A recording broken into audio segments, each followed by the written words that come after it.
Feeding a family can be stressful, especially when it gets to getting the food at the same time at the table. Today I will show you a method to make juicy, flavorful burgers for everyone, all at once, saving you time. Hi, my name is Bruno, and this baked burger is a game changer. And I know you're thinking baked burgers will not be as good as regular burgers. But with a few tricks, these burgers will come out crispy, juicy, and flavorful. No more cold burgers on your table.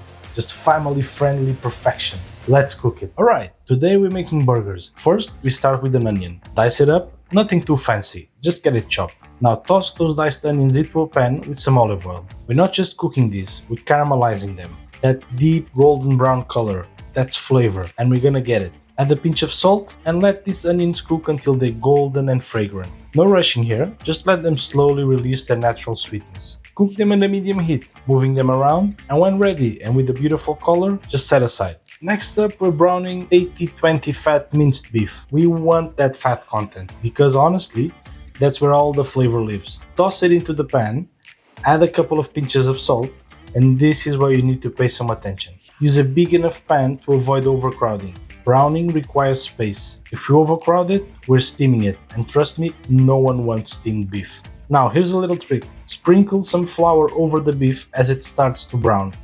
This helps the beef develop a better crust and also thickens the mixture later when we add the mayo and yogurt. We want the flour to coat the beef as evenly as possible. This will make a big difference in the final texture. And this step is crucial. Let the beef sit for a bit. Don't stir it constantly. We need to give it time to form that dark golden crust. Without that, the burgers are going to be flat on flavor. No sear means no taste, and we're not about that. This is what I, and by I mean you, are looking for. This is flavor, flavor, flavor. Let it cook until you are happy with how much crust is created. This will give it the taste of a smash burger. And don't forget to taste for salt and adjust. Later, there will be no chance to change it. Now that the beef is browned beautifully, let's build more flavor. Let's add back our onions, then throw in some garlic paste, garlic powder, and onion powder. This is where the aroma really starts to kick in. Cook for a couple of minutes on low-medium heat. Let's switch things up now. Instead of forming traditional burger patties, we're gonna make a creamy beef paste that holds everything together when baked. To do that, we're adding mayo and yogurt. But here's the key step. Lower the heat as much as possible before you add this. If the pan is too hot, the mayo and yogurt will split, and trust me, you don't want that. Once the mayo and yogurt are in, stir slowly to combine everything.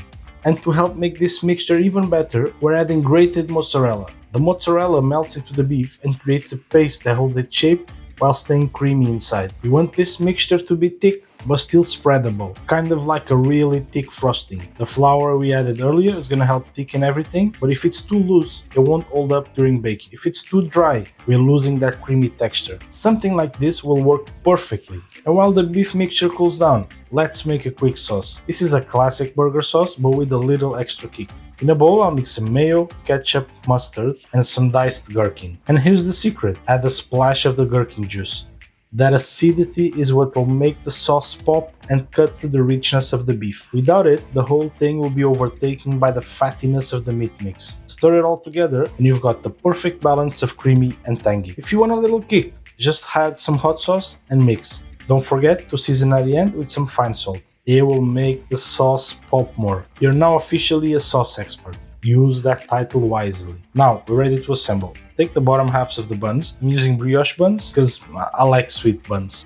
We can use any buns you like. Lay them across the bottom of the baking tray. Spread a good amount of that sauce we just made onto each bun. Don't skimp. This sauce is what's gonna take your burgers from good to great. I love burgers with bacon, but I want this dish to be simple and easy to do. So I'm just gonna add some prosciutto to replace it, but feel free to switch it up. If you have time, cook some bacon. Next, take the beef mixture. Now that it's cooled and thickened, and spread it evenly over each bun. Shape it into a patty right on the bun, but remember to make a little dent in the middle of each one. That's where we're gonna crack an egg later. And time for the fun part. I'm using small eggs, but pass them through a sieve to lose the excess whites. Place the egg into each dent you made in the beef patty. Try to keep the yolk centered. Don't worry if it moves a little, it will all settle during baking. Add some fine salt on the eggs. Place it into a preheated oven at 150 Celsius or 300 Fahrenheit. We're going to cook this for about 10 minutes, just until the egg whites are set. This is a big pressure point. Watch those eggs closely. You want the whites fully cooked,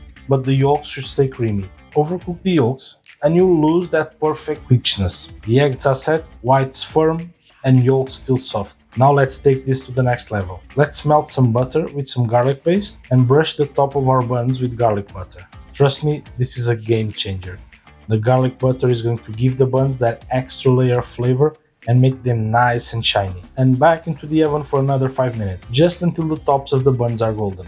And there you have it, a tray of perfectly baked burgers with soft, creamy egg yolks, juicy beef, and melted cheese. The top of the buns are golden and crispy thanks to that garlic butter. And look at that, the yolk is soft, mixing with the sauce and beef. These burgers are everything you want in a bite without having to flip patties one by one. First thing you get is the creaminess of the egg yolk. It's rich but balanced with the tanginess of the sauce. The beef, juicy, full of flavor, with that little bit of mozzarella making the texture perfect. And the garlic butter on the bun, that's the kicker. Honestly, this blows any fast food burger out of the water. You've got that crunch from the bun, the creaminess from the egg, and that perfectly seasoned beef, and all that crust we created it makes it feel we're eating a smashed burger. If you're still grilling burgers one by one, I don't know what to tell you. This is how you do it, and this makes family meals easier. Why don't you try this one? That will also make your meal a breeze and make your family happy. Don't forget to like and subscribe, and I'll see you there.